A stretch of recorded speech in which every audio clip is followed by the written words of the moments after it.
সারা দেশে জেঁকে বসেছে শীত। পঞ্চগড়ে মৌসুমের সর্বনিম্ন তাপমাত্রা 9 ডিগ্রি। আরাকান আর্মির পুরোপুরি নিয়ন্ত্রণে মিয়ানমারের মংডু, বাংলাদেশ সীমান্তে সতর্কতা। পাঠ্য বইয়ে ছাত্র আন্দোলনের গ্রাফিতি, নতুন করে যুক্ত হচ্ছে মুক্তিযুদ্ধের ইতিহাস।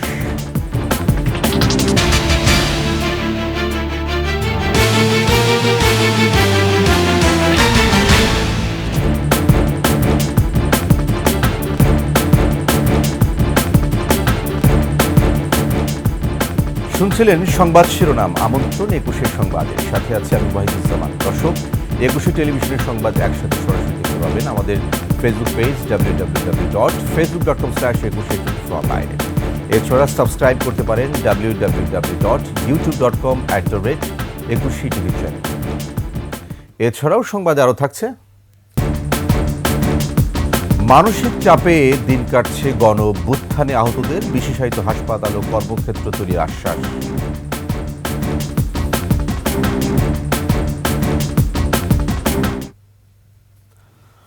অগ্রহায়ণের শেষে রাজধানী সহ দেশ জুড়ে বাড়ছে শীতের তীব্রতা। পঞ্চগড়, চুয়াডাঙ্গা সহ কয়েক জেলার উপর দিয়ে বইছে মৃদু শৈত্যপ্রবাহ। ঘন কুয়াশা ও কনকনে ঠান্ডায় বিপাকে পড়ছেন খেটে খাওয়া মানুষ। এদিকে পঞ্চগড়ে মৌসুমের সর্বনিম্ন তাপমাত্রা 9 ডিগ্রি সেলসিয়াস রেকর্ড করা হয়েছে। প্রতিনিধিদের সহায়তায় আরও জানাচ্ছেন খুরশিদ আলম মুকুল। গেল কয়েকদিন ধরে ঢাকাসহ দেশের বিভিন্ন জেলায় তাপমাত্রা কমেছে অস্বাভাবিক হারে। সঙ্গে রয়েছে কুয়াশার দাপট। শীতের রাতে ছিন্নমূল মানুষেরা পড়েছেন বিপাকে। আগুন জ্বালিয়ে উষ্ণতার সন্ধান করছেন কেউ কেউ। তাপমাত্রার পারদ নেমে মৌসুমের সর্বনিম্ন তাপমাত্রায় বিপর্যস্ত দেশের সবচেয়ে উত্তরের জেলা পঞ্চগড়ের জনপদ। ঘন কুয়াশার সাথে হিমেল বাতাসের দাপটে জবুথবু জনজীবন। এমন কুয়াশাতে কিছু দেখা যাচ্ছে না, লোকজন বাইরে হচ্ছে না, যাত্রীও নাই। অবস্থা খুবই খারাপ, দেখেন কি ঠান্ডা। সকালে আসছি, যাত্রী নাই, আয় ইনকাম নাই বর্তমান। মৃদু শৈত্যপ্রবাহ বইছে চুয়াডাঙ্গার উপর দিয়েও। কুয়াশা আর কনকনে ঠান্ডায় বিপাকে খেটে খাওয়া মানুষ। কঠিন ঠান্ডা, আমরা তো সকালে বেরোতেই পারছি না, কাজে কামে আসবো, গরিব মানুষ। আমাদের রোডে চলা, গাড়ি ঘোড়া চালানি মানুষ, আমার খুব কষ্ট। রংপুর অঞ্চলে ঘন কুয়াশায় ঢাকা পথঘাট। গুড়ি গুড়ি বৃষ্টির মতো ঝরছে কুয়াশা, হিমেল বাতাসে বেড়েছে শীতের তীব্রতা। নিতান্ত প্রয়োজন ছাড়া ঘর ছাড়ছেন না কেউ। কুয়াশাটা বেশি, কষ্ট হচ্ছে গাড়ি চালাইতে আমাদের অনেক। গাইবান্ধায়ও জেঁকে বসেছে শীত। এখানে কুয়াশার দাপট না থাকলেও হাড় কাঁপানো শীতে বিপর্যস্ত জনজীবন। ঘরের মাঝে নেউরে পানি পড়ে, স্বল্প বাচ্চা কুচ্চা নিয়ে থাকি, নেউরে ঠান্ডাতে কাপ। ঠাকুরগাঁওয়ে রাত থেকে দিনের বেশিরভাগ সময় পর্যন্ত থাকছে কুয়াশার দাপট। শীতের তীব্রতা বেড়েছে মৌলভীবাজারেও। খুরশিদ আলম মুকুল, ডেস্ক রিপোর্ট, ২১ টেলিভিশন। এদিকে শীতের শুরুতেই ঝিনাইদহ গাইবান্ধার গ্রামগুলোতে কুমড়োর বড়ি তৈরির ব্যস্ততা। দেশ জুড়ে চাহিদা থাকায় বেচা বিক্রিও ভালো। সংশ্লিষ্টরা বলছেন উদ্যোগ নিয়ে রপ্তানিও সম্ভব। ঝিনাইদহ প্রতিনিধি এম রায়হান এবং গাইবান্ধা প্রতিনিধি আফরোজ আলুনার তথ্যচিত্রের ডেস্ক রিপোর্ট। ঝিনাইদহ শৈলকুপা উপজেলার গাড়াগঞ্জ এলাকার আলমগীর হোসেন লেখাপড়া শেষ করে চাকরির পেছনে না ছুটে হয়েছেন উদ্যোক্তা। গড়েছেন কুমড়োর বড়ি তৈরির কারখানা। সমস্ত খরচ বাদেও আমাদের মাসে দীর্ঘ 1 থেকে 1.5 লক্ষ টাকা ইনকাম হয়। নিজে স্বাবলম্বী হওয়ার পাশাপাশি স্থানীয় অনেকেরই করেছেন কর্মসংস্থান। এখন তার কারখানায় কাজ করছেন 40 থেকে 50 জন শ্রমিক।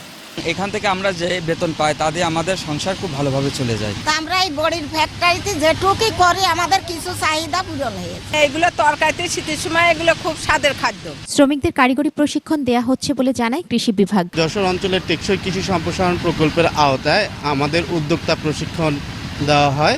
গাইবান্ধার এই গ্রামের নাম বোয়ালি, তবে স্থানীয়দের কাছে পরিচিত বড়া তৈরির গ্রাম হিসেবে। এখানে এভাবেই ডাল ও কুমড়োর মিশেলে বড়ি তৈরি করছেন নারীরা। রোদে ভালোভাবে শুকিয়ে করা হচ্ছে প্যাকেট। ঐতিহ্য ধরে রাখতে এই গ্রামের বেশিরভাগ পরিবারের ছেলেমেয়েরা পড়াশোনার পাশাপাশি ব্যস্ত থাকেন এ কাজে। আমি সকালে উঠে পড়াশোনা করি, পড়াশোনা করলে সবাই ডালের বড়া বানায়, আমিও বানিয়ে স্কুলে চলে যাই, স্কুল থেকে আসে বড়া তুলি। পড়াশোনা করি, এবার আমি বিয়ে করতেছি। পরীক্ষার পড়াশোনার ফাঁকে ফাঁকে আমি এসে ব্যবসা করি। তো আমার জন্মের আগে থেকে আমার বাবারা করতো, এখন আমি করতেছি। সহযোগিতা পেলে রপ্তানি করা সম্ভব বলে মনে করছেন অনেকেই। এটা সরকার উদ্যোগ নিলে বিদেশে রপ্তানি করতে পারে। প্রতি কেজি ডালের বড়ি তৈরি করতে খরচ পড়ে 175 থেকে 180 টাকা, বিক্রি হয় 250 থেকে 300 টাকা কেজিতে।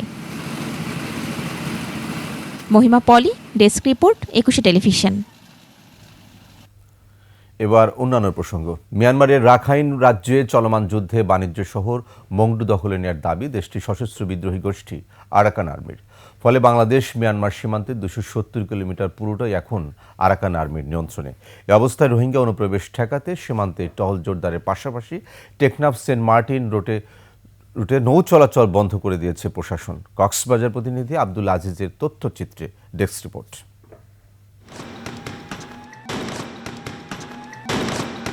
সীমান্তের উপারে আরাকান আর্মির সাথে মিয়ানমারের সরকারি বাহিনীর যুদ্ধ চলমান।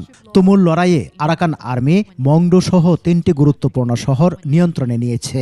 এর প্রভাব পড়েছে বাংলাদেশের সাথে 270 কিলোমিটার সীমান্ত এলাকায়। নাফ নদী ও সাগরে বাংলাদেশি জেলে ও সব নৌযান চলাচলে সতর্কতা জারি করা হয়েছে।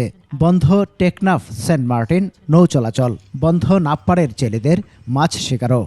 বেশি ডর লাগবে আজ আর বর্মা সীমান্ত করি না হারি গুলি করে ঝগড়া বেশি আজ আর 2-3 দিনের দ্বারা সাই করতে যাই পারি। তো আর কিভাবে জানলাম বসাই আর কিভাবে আর মাছ মারি শেয়ার করি বাদ খাইম। পানির ভাড়া নাকি টিউনের অনুমতি ছাড়া যাবে না, এজন্য আমি এই জায়গা 5-6 দিন পার হইতেছি। মায়ের মায়ের অবস্থা খুব খারাপ।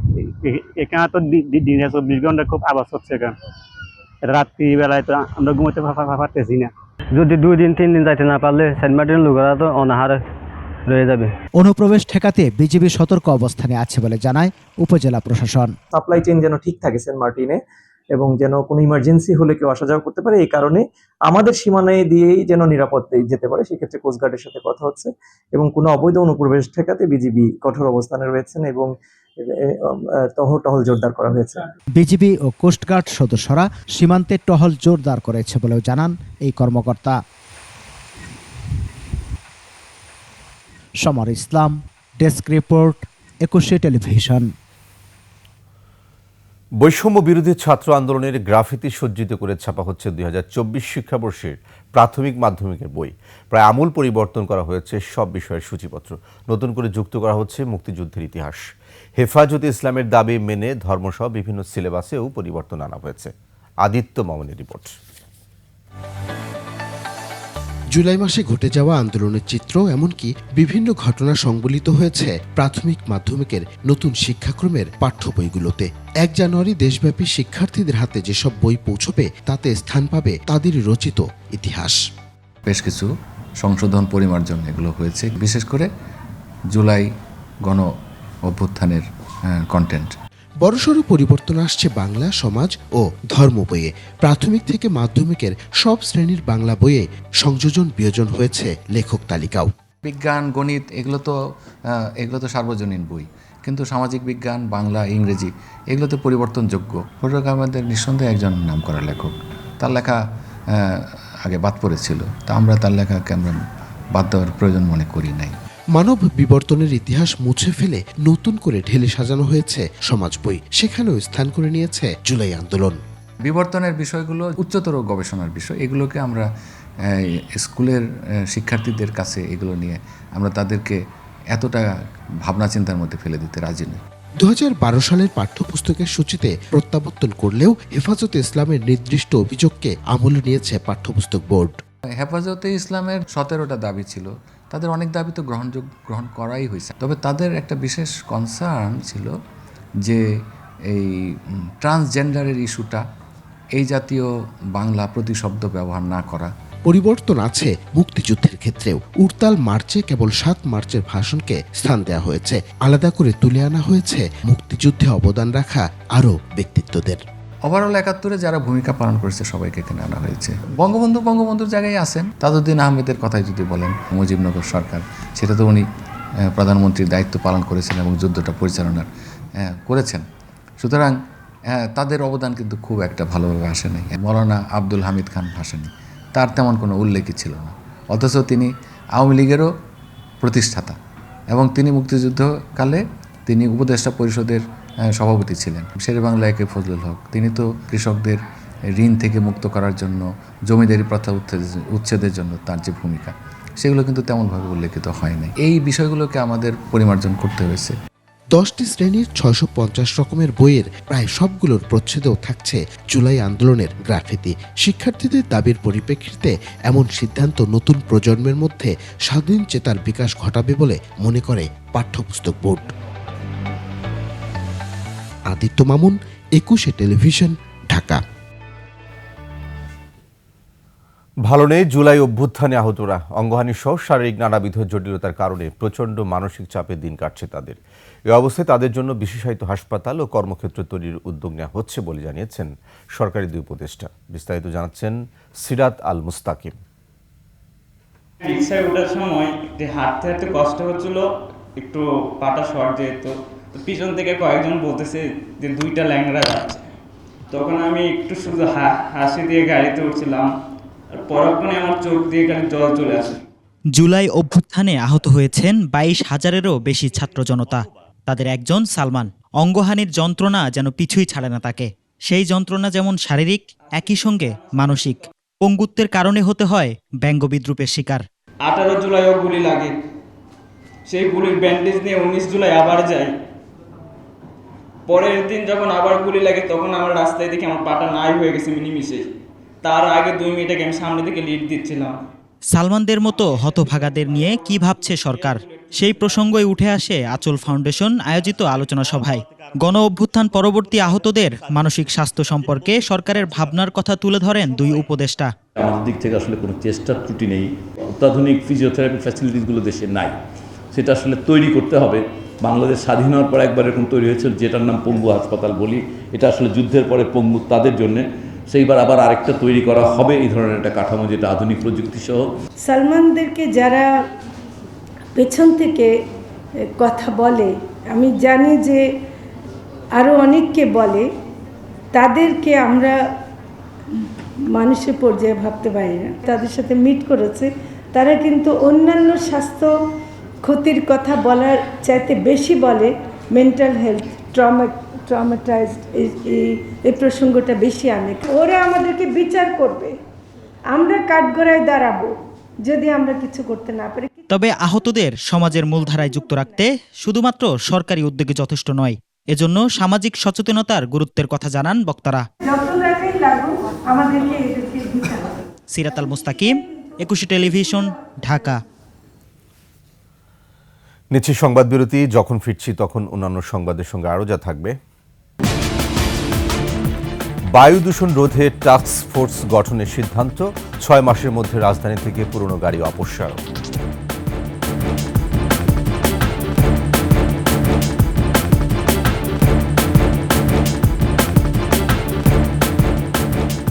আবার আমন্ত্রণ 21 সংবাদে।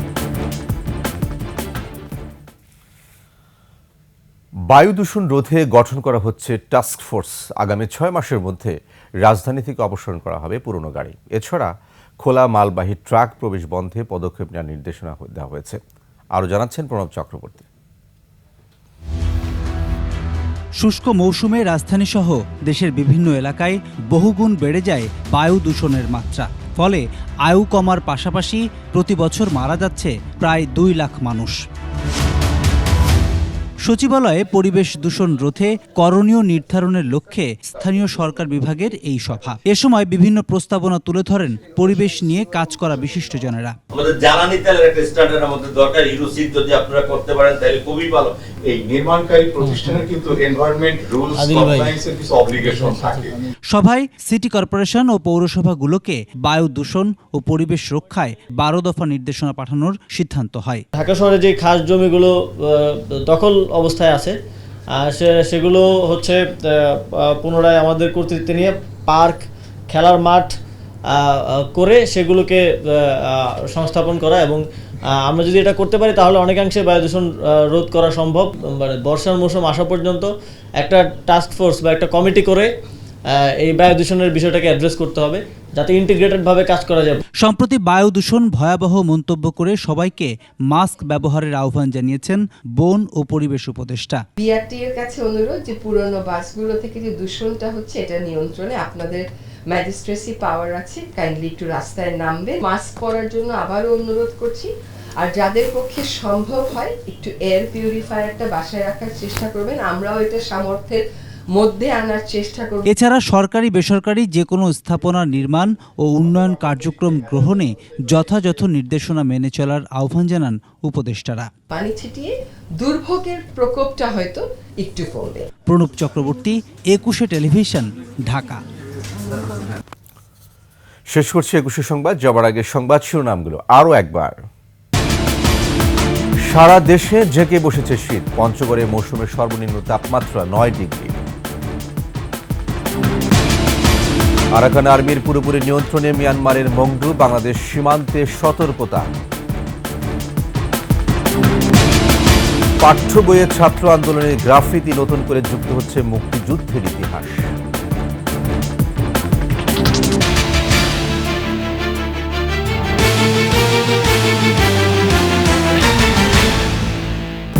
সর্বশেষ সংবাদ জানতে ডায়াল করুন 20.করে আর ভিজিট করুন 21-tv.com সাইট।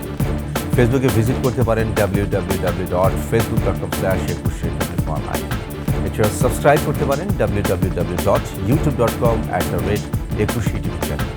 এতক্ষণ সঙ্গে থাকার জন্য ধন্যবাদ। পরবর্তী সংবাদ বেলা 11টায় দেখা হবে। 21-এর সাথে থাকুন।